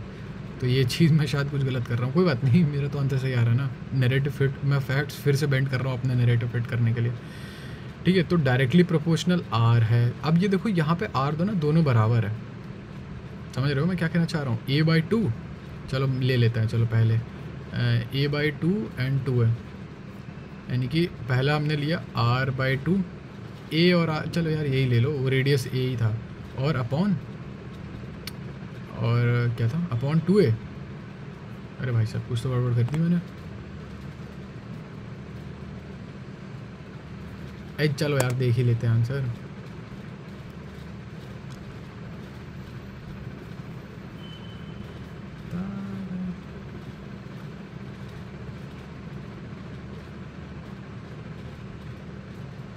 फॉर सम रीज़न नीचे 4 पाई A लिख रहे हैं लोग।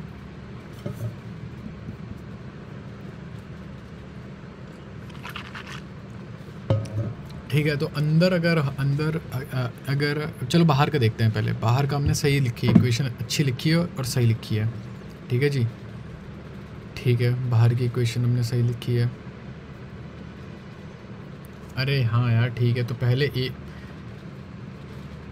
पहले हमने बाहर का चुना था, बाहर का चुनने का मतलब 2A, और फिर अंदर का चुना, तो अंदर का हो गया A/2, सब कट गया एक दूसरे से, 1 आ गया आंसर। ठीक तो है, सही तो है। लास्ट में आके थोड़ा मैंने अंट-संट हरकत कर दी, बट बाकी सब तो सही किया है मैंने। बाकी ये है कि ये अच्छा ठीक है, उन्होंने वो पुट किया, वैल्यू पुट करी उन्होंने, ठीक है। हमने ऑलमोस्ट सब कुछ सही किया हमने, बस वो पाई का देख लेना, फिगर आउट कर लेना मैंने कहाँ गड़बड़ की है। देखो जो भी फिगर आउट करता है और जो भी मुझे कमेंट सेक्शन में बताता है, मैं उसे शाउट आउट दे दूँगा नेक्स्ट वीडियो में। भाई तुझे जिनके 4-5 व्यूज़ आते हैं, चुप रहे, ठीक है। Let me do my thing. On increasing the reverse bias to a large value in PN junction diode current, reverse bias अगर बढ़ जाए ना, रिवर्स बायस जब बढ़ जाता है तो आपके PN जंक्शन के बीच का जो वो होता है डिप्लीशन रीजन, वो इतना ज़्यादा बढ़ जाता है, इतना ज़्यादा बढ़ जाता है, शायद बढ़ ही जाता है हाँ, कि आपका करंट ऑलमोस्ट ख़त्म ही हो जाएगा। मैं कहूँगा कि डिक्रीजेस स्लोली,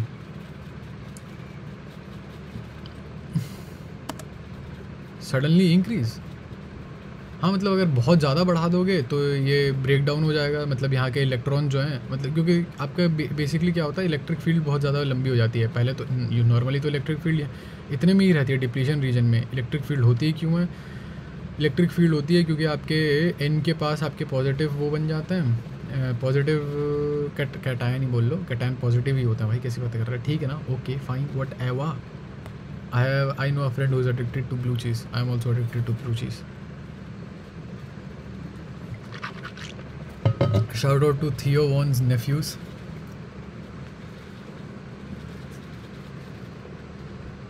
V क्यों लिखा है?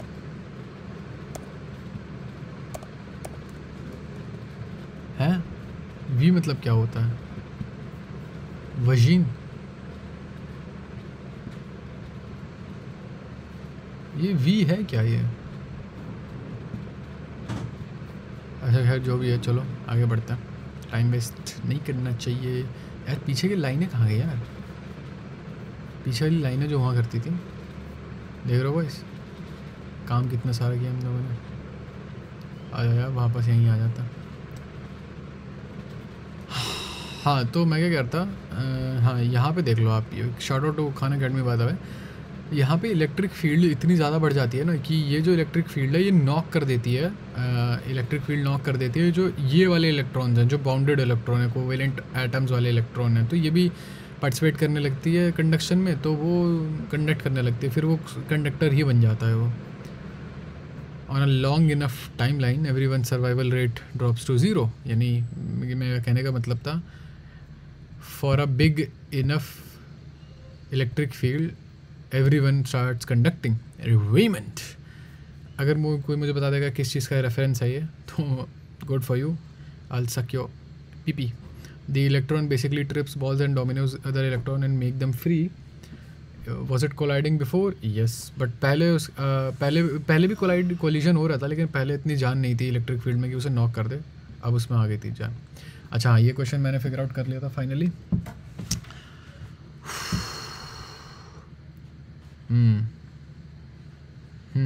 ओके ओके, एक बारी वो आ जाने दो, बिजली आ जाने दो, तब तक मैं देख लेता हूँ लास्ट टाइम मैंने क्या किया था इस क्वेश्चन में।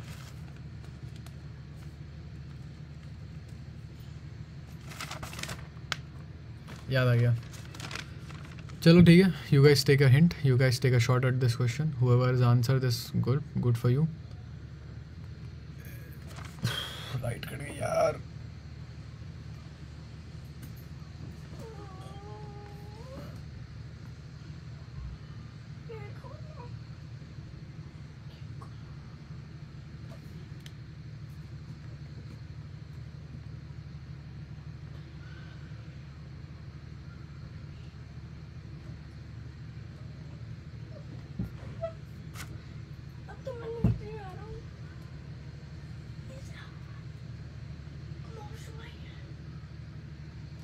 Okay boys, I'll be right back. Hold up. Okay, so the internet connection is bad boys. Back boys, sorry. Yes, let's continue. So जैसे कि मैं बताता हूँ, ये रेड फ्लैग क्वेश्चन है। This will be the first red flag question that I would be removing the red flag from hopefully. So दिक्कत क्या आ रही थी? दिक्कत आ रही थी कि हमें I3/I1 का वो निकालना था, रेशो निकालना था in terms of resistance. So let's start with here, ठीक है। मैं बताता हूँ यहाँ क्यों, क्योंकि यहाँ बहुत ही, देखो आपको ऑब्वियसली आपको चाहिए LHS पे, पता है बैक ट्रैक क्या करो, there is something called back engineering, जो कि एरिया 51 में चलती है।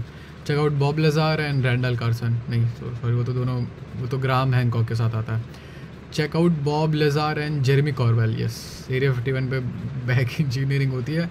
Not my words, Rogan's word and not even his word.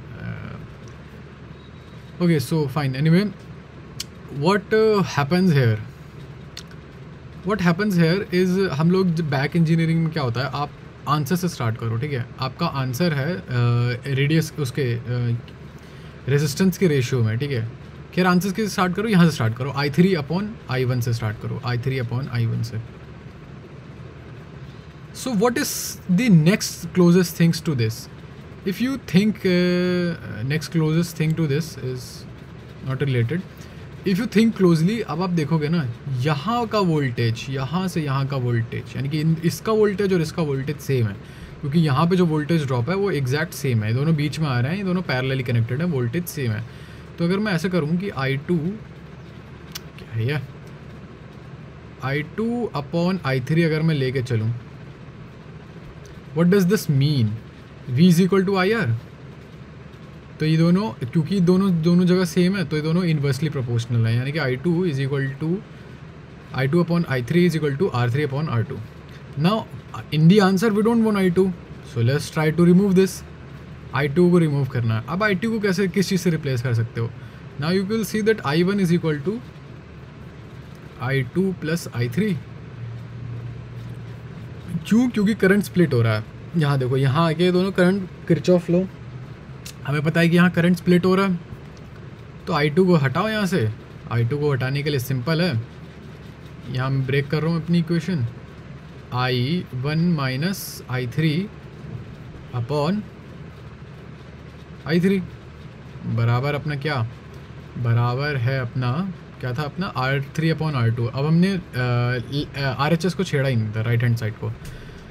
अब अगर आपको कैसे ना तैसे ये बस ये दोनों मिल जाए, ये हट जाए, जो कि काफ़ी आसान है, इसे ब्रेक कर लो, I3 इधर लिख लो, तो I1 upon I3, I1 upon I3 minus 1, क्योंकि I3 अपॉन I3 1 ही हो जाता है, simple, is equal to R3 plus R2, यहाँ कुछ प्लस नहीं होगा, ये 1 उधर जाएगा तो यहाँ प्लस आ जाएगा, यहाँ R2 हो जाएगा। अब सन में आना होगा तो आ गया होगा, वरना इतना तो कर ही सकता है खुद ही। तो I3 अपॉन I1, क्योंकि क्वेश्चन में ही पूछा था, I3 अपॉन I1 हो जाएगा R2 plus R2 upon R3 plus R2। This A should be the answer, and the answer is, zoom out नहीं हो रहा, ए ही है आंसर। पता नहीं क्या हो गया इसे, खैर जो भी है आगे बढ़ते हैं। यार जूम आउट नहीं होगा, I have no idea why this is not zooming out। बंद करके देखूँ क्या? Hold up boys, there has been a current output।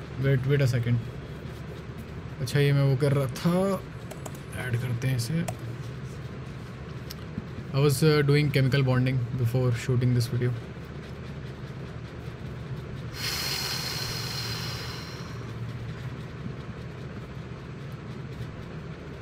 चलो हो गया, सही हो गया, ओके फाइन।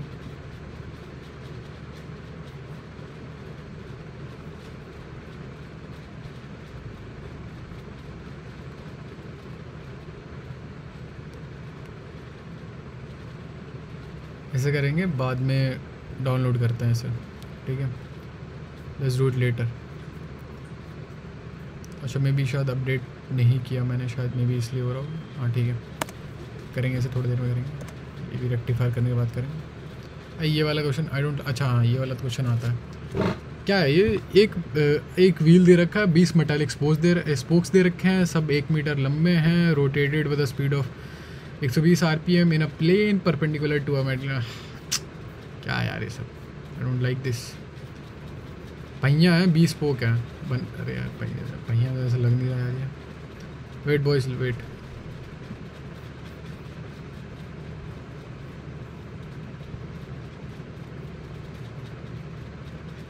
सी तो दिस इज़ अ व्हील, इसके 20 स्पोक दे रखे हैं, ऐसे 20 बना लेना। अब इन्हें घुमाया गया है 120 RPM की स्पीड से, और with the speed and a plane perpendicular to the magnetic field. मतलब इसके अंदर मान लो मैग्नेटिक फील्ड भी है, अंदर जा रही है ये, जैसा कि मैंने बताया था एनालॉजी जो दी थी थोड़ी देर पहले। द इंड्यूस्ड EMF टेकन, अब यहाँ पे EMF भी इंड्यूस होने वाली है। अब भाई EMF इंड्यूस क्यों होगी यहाँ पे? EMF इंड्यूस हो रही है क्योंकि जैसे कि यहाँ पे वो चेंज हो रहा है, फ्लक्स चेंज होता रह रहा है। क्यों फ्लक्स क्यों चेंज हो रहा है? अब देखो ना यार, दो इंच के बीच में फ्लक्स चेंज हो रहा है। मैग्नीट्यूड भले ही चेंज ना हो रहा हो, लेकिन कायदे से नहीं, मैग्नीट्यूड भी चेंज हो रहा है, फ्लक्स भी चेंज हो रहा है, सब कुछ हो रहा है।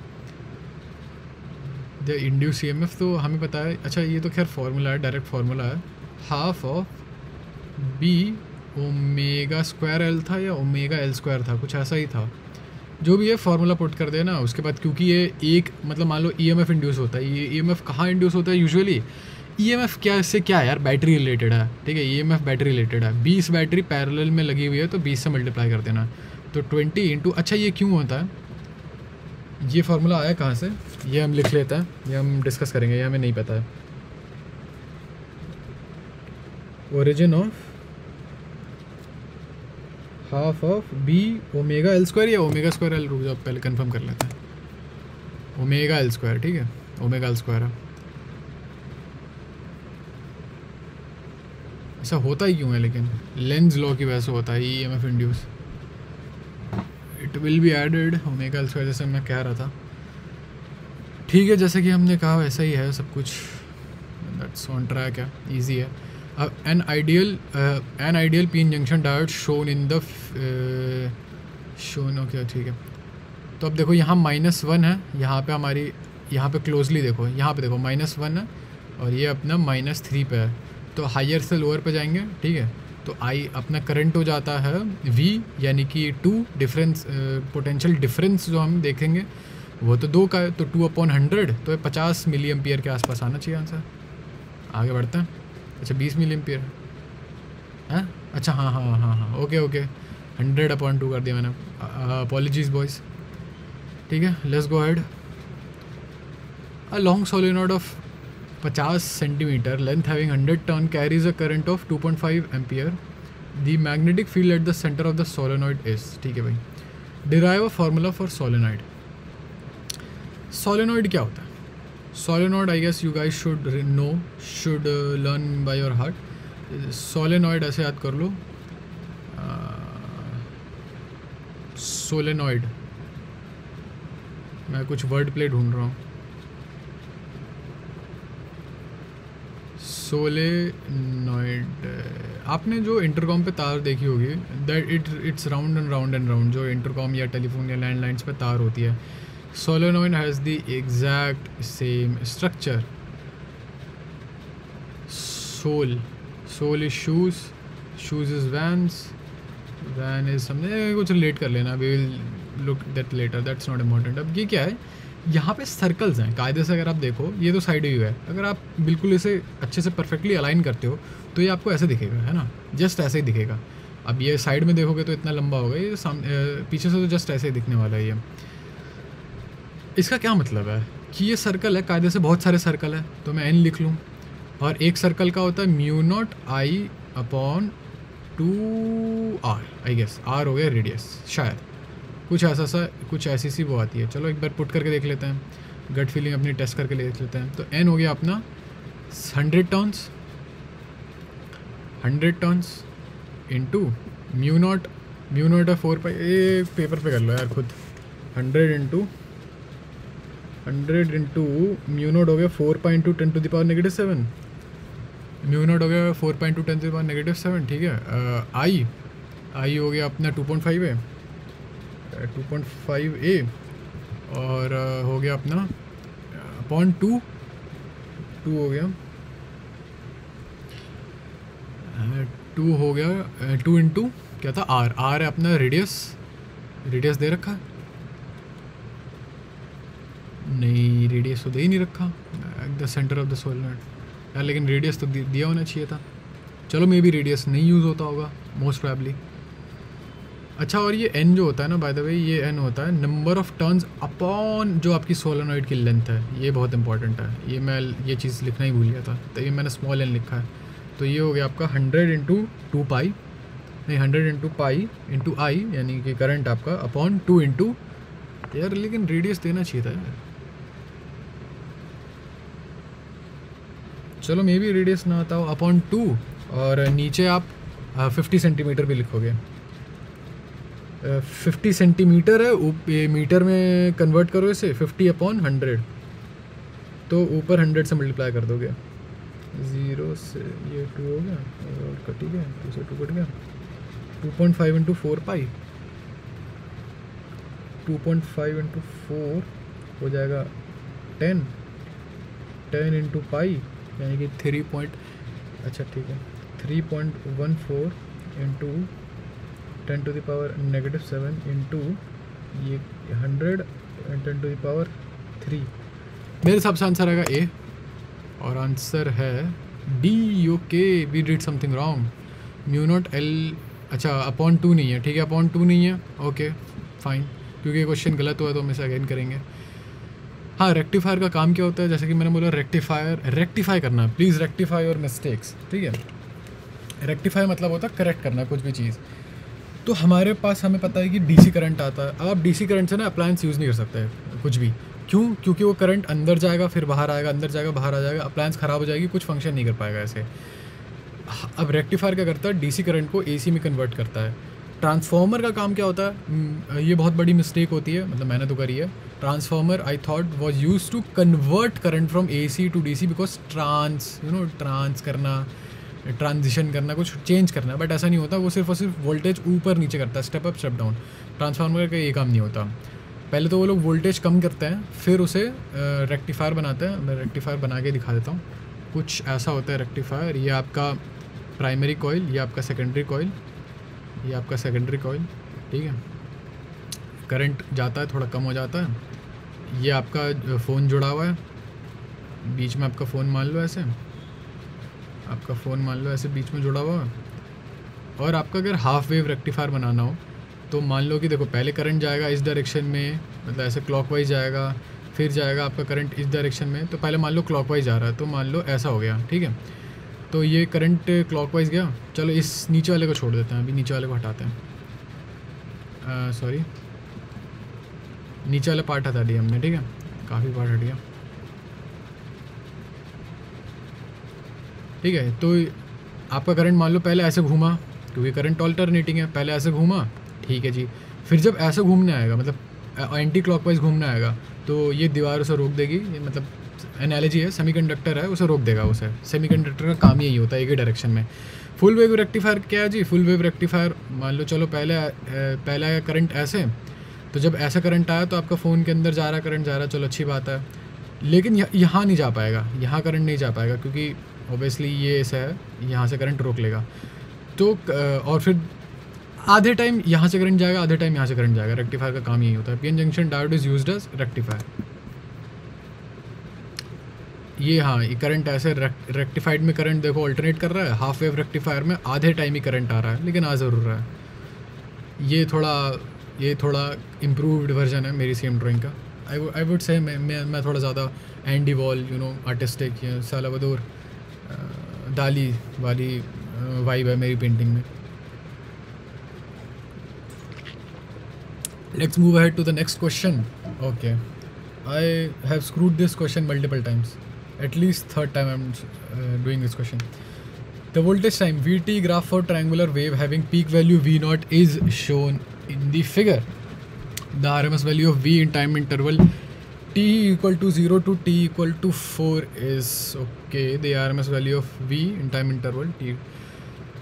चलो यार, अब मैं यहाँ पे ना RMS वैल्यू का सार बताता हूँ। RMS वैल्यू निकालते कैसे?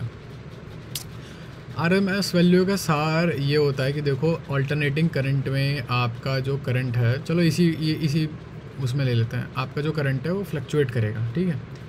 ये आपका वोल्टेज भी फ्लक्चुएट करेगा। हाँ, वोल्टेज फ्लक्चुएट करेगा तभी करंट फ्लक्चुएट करेगा। तो आप ना कैसे बताओगे कि भैया करंट क्या है मेरा? अगर आपसे पूछ ले करंट क्या आ रहा है, तो आप ये वाला करंट बताओगे, ये वाला करंट बताओगे, ये बताओगे, इतनी सारी वैल्यूज़ हैं। तो वो ये चीज़ प्रिवेंट करने के लिए हमने RMS करंट निकाला। अब RMS करंट का निकालने का मतलब क्या है कि निकालें कैसे? देखो, अगर मान लो चलो ये RMS करंट है, ठीक है, पावर तो जनरेट होगी। इमेजिन करो कि ये कोई स्ट्रेट करंट होता तो ये कितनी पावर जनरेट करता? I²R। रेजिस्टेंस क्यों लिया हमने? क्योंकि सेम ही होगा रेजिस्टेंस, और थोड़ा इजी भी है, सही बताऊँ तो I²R, ठीक है। ये इमेजिनरी करंट है आपका, ठीक है, इमेजिनरी करंट है। आई विल नेम, कुछ भी नाम दे दो इसे, कुछ भी वेट सा रैंडम सा, गैंडाल्फ करंट है आपका। अब यहाँ पे पावर क्या है? यहाँ इतने सारे अलग अलग करंट हैं, यहाँ इनकी पावर कैसे निकालूंगा मैं? तो पहले तो खैर इन्हें स्क्वायर करना। चलो मान लो इसकी वजह से पावर कितनी, इसकी वजह से पावर कितनी, इसकी वजह से सबका वो निकालो, पहले सबको ऐड करो। तो I1² प्लस I2² जो भी है सारे ऐड कर दो, फिर इनका मीन निकाल लो। एवरेज कर सकते हैं? जी हाँ, बिल्कुल कर सकते हैं। Upon n।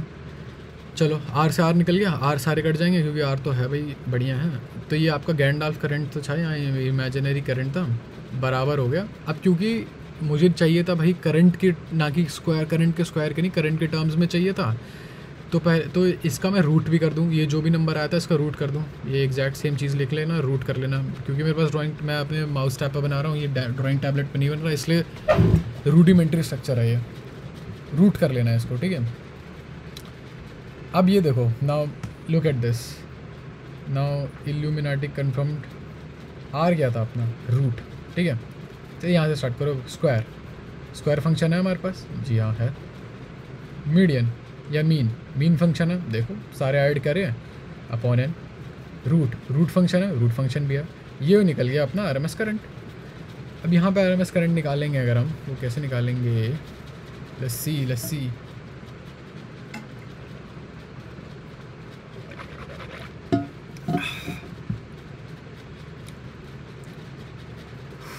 हमें निकालना है फ्रॉम, पहले तो इसकी इक्वेशन लिख लो इस ग्राफ की, ठीक है।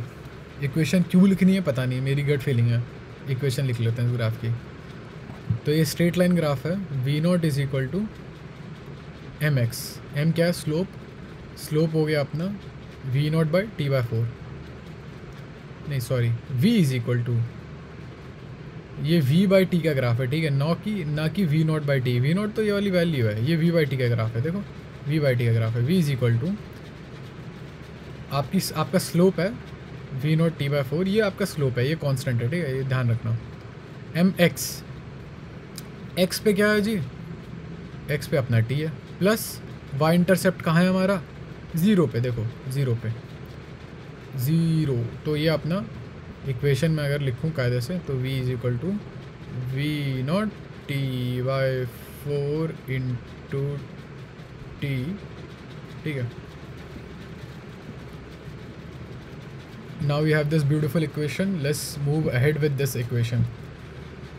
हाँ, अगर मैं इसमें आगे बढ़ूँ, ठीक है, ओके, तो स्टेप 1 आई गेस हमारा स्टेप 1 हो गया, ठीक है। अब आगे क्या करें, आरएमएस वैल्यू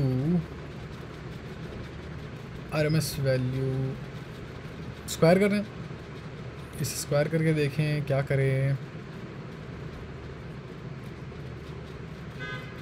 हमने क्या किया था, हमने सारी जितने भी v हैं, जितने भी पावर अगर इक्वेट करनी है तो जितने भी v स्क्वायर आ रहे हैं, मतलब यहाँ पे जितनी भी पावर की वैल्यूज़ हैं उन सबको प्लस कर दो, उन सबका मीडियन निकाल लो, यानी कि v नॉट इंटीग्रेट कर दो, सॉरी v dt इंटीग्रेट करो, ठीक है, v dt का स्क्वायर इंटीग्रेट करना है गैस, v dt का स्क्वायर इंटीग्रेट करो अपॉन टाइम इंटीग्रेट करो, है ना, is that right, that seems right, I guess मुझे इसमें कुछ दिक्कत लग नहीं रही। तो इसका पहले ये ऊपर वाला पार्ट इंटीग्रेट करते हैं, तो ये हो जाएगा v क्यूब अपॉन 2, ठीक है, इंटीग्रेशन 1/1, ये वाला नंबर नीचे जाता है और फिर उसको +1 हो जाता है। इसका भी सार किस दिन हम डिस्कस करेंगे, इसका भी मेरी वॉल पे है ये इंटीग्रेशन और डिफरेंशिएशन का जो सार है, अपॉन dt। टाइम का इंटीग्रेशन कहाँ है, टाइम का इंटीग्रेशन है 0 से लेकर t/4 तक, t/4 ही है ना, हाँ t/4 तक है, तो t/4 हो गया, ठीक है। अगर आप v क्यूब को देखते हो तो v क्यूब है अपना v not t/4, v not t/4 का क्यूब इंटू टी का क्यूब, ठीक है, इंटू टी का क्यूब अपॉन t/4। अब मुझे यहाँ लग रहा है मैंने कुछ गड़बड़ की है, बट चलो आगे बढ़ते हैं। अच्छा, इसका ओवरऑल रूट भी डालना था, ठीक है, कुछ गड़बड़ नहीं हुई अभी तक, इसका रूट भी करना है क्योंकि RMS वैल्यू है ना, तो रूट भी है उसमें। ये सब कर कैसे रहा हूँ मैं एग्जैक्टली, मेरे को भी लॉजिकल इसके पीछे की रीजनिंग याद नहीं है, बट मैं अपनी मसल मेमोरी पे काम कर रहा हूँ। ये हो गया आपका v नॉट का क्यूब, ठीक है, ये हो गया आपका t का क्यूब अपॉन 4 का cube 64। I hope I am right, to be honest I am not sure if I am right और नॉट, इनटू t किस वैल्यू पे ले रहे हो आप, मतलब कहाँ ले रहे हो एग्जैक्टली, t जो है आपका कहाँ पे है यार, दिक्कत है एक, there is a problem, there is a problem. The problem is कि मुझे आंसर याद है, वो है ये √3, v0/√3, और कहीं 3 नहीं आ रहा मेरे अभी तक इक्वेशन में। चलो आगे कंटिन्यू करते हैं। t³, अब अगर आप t की जो वैल्यू है आप कहाँ तक मतलब कहाँ वाला, कौन सा वाला t ले रहे हो, t/4 वाला? क्यों? क्योंकि इसमें दे रखा है, क्वेश्चन में दे रखा है। नहीं यार, कुछ गड़बड़ हुई है। चलो देखते हैं क्या गड़बड़ कर दिया हमने इस बारी।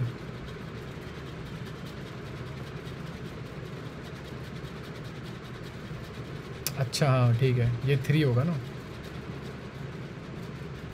चलो देखते हैं यार। v0²/dt, dt की इंटीग्रेशन 16 v0। अच्छा हाँ, okay okay. What we did, our mistake was कि हमने कांस्टेंट को बाहर नहीं निकाला। कांस्टेंट को बाहर निकालना था हमें। वूफ। ओके, कांस्टेंट को बाहर निकाल के फिर t² को इंटीग्रेट करना था। हाँ, क्योंकि ये तो कांस्टेंट है ना, इसको तो इसका क्यूब करने की ज़रूरत नहीं थी, तो हमने मिस्टेक करी थी इस वाले स्टेप में। चलो कोई बात नहीं, ये क्वेश्चन फिर से आएगा। We won't do that mistake again. Part रह रहा है नहीं, एक तो हो गया ना। एक्चुअली इसमें क्या दिक्कत है, हमने ट्रांसफार्मर वाला पार्ट अभी तक कवर किया ही नहीं है, तो आई गेस मैं इसे रेड फ्लैग कर देता हूँ। ट्रांसफार्मर वाला पार्ट कंडक्ट करेंगे।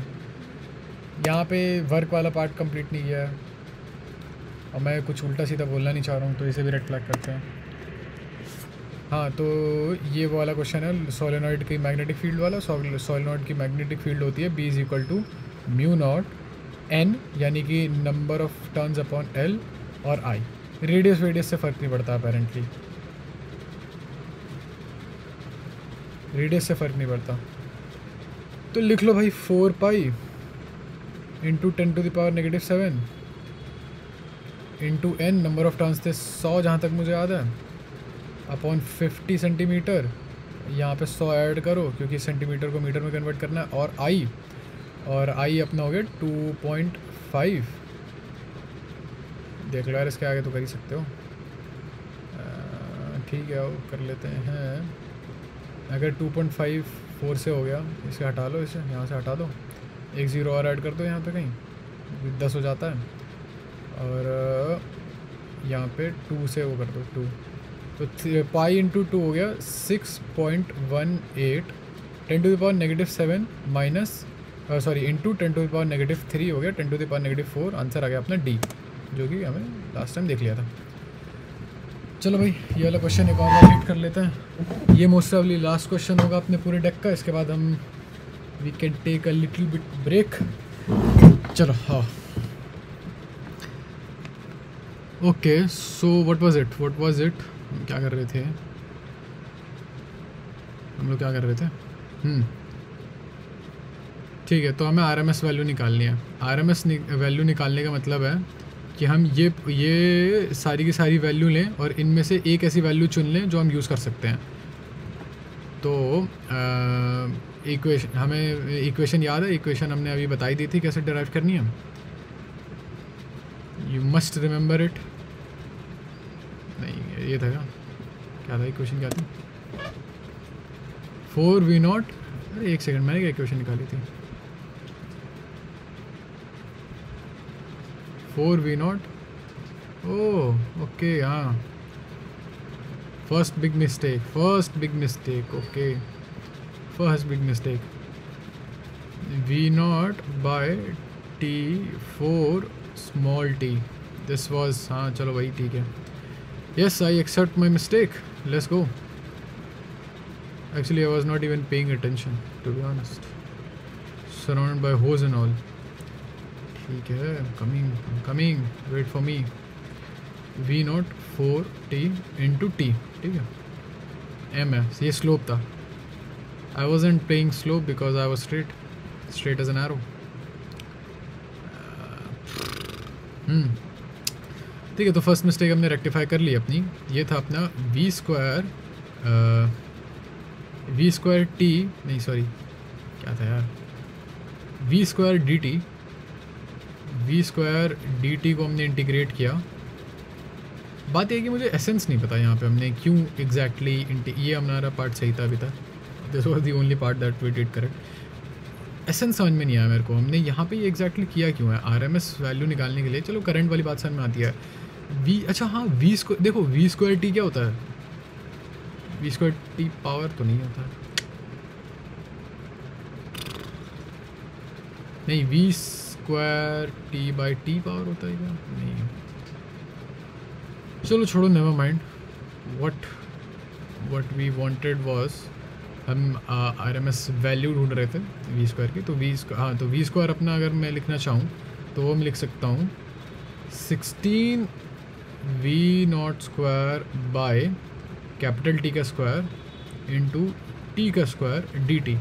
अब ये टी ना वेरिएबल है, ऑब्वियसली स्मॉल टी वेरिएबल है ये, क्योंकि उसमें था वाई में था, ये मतलब ये कोई रीज़न नहीं हुआ, बट स्टिल वेरिएबल है, अपॉन टी बाई 4। और ये अभी भी रूट में है, ये ध्यान रखना हमेशा, ये रूट में है, पूरे टाइम रूट में ही रहेगा। इसे हमने बाहर क्यों निकाल लिया यहाँ से इक्वेशन से? क्योंकि ये वो था, क्या कहते हैं इसको, कांस्टेंट था। तो 16 वी नॉट का स्क्वायर अपॉन टी स्क्वायर, ठीक है, ठीक है, और नीचे था टी क्यूब, ऊपर रह गया 4, ऊपर गया तो इंटू 4, ये बराबर हो गया into T square by D T. तो T square by D T हो गया टी क्यूब बाय 3, है ना जी। और टी की वैल्यू थी अपनी, मतलब हम किस टी पे यूज़ कर रहे थे, टी की वैल्यू थी टी बाई 4, वैसे किस टी तक यूज़ कर रहे थे वुड बी मोर अप्रोप्रिएट। तो 64 वी नॉट स्क्वायर अपॉन, ये क्या है भाई, अरे ये क्या है, ये पता नहीं क्या है, आई गेस ये कैपिटल टी का क्यूब है, इनटू टी की वैल्यू थी टी बाई 4, यानी कि टी क्यूब कैपिटल टी, और टी क्यूब बाय 64 इंटू 3, ठीक है। 64 से 64 कटा, टी क्यूब से टी क्यूब कटा, इसका total root v naught square का रूट हो गया वी नॉट, रूट 3 का 3 का हो गया रूट 3, आंसर आ गया अपना। थैंक यू, ठीक है, deck finish, I will be right back.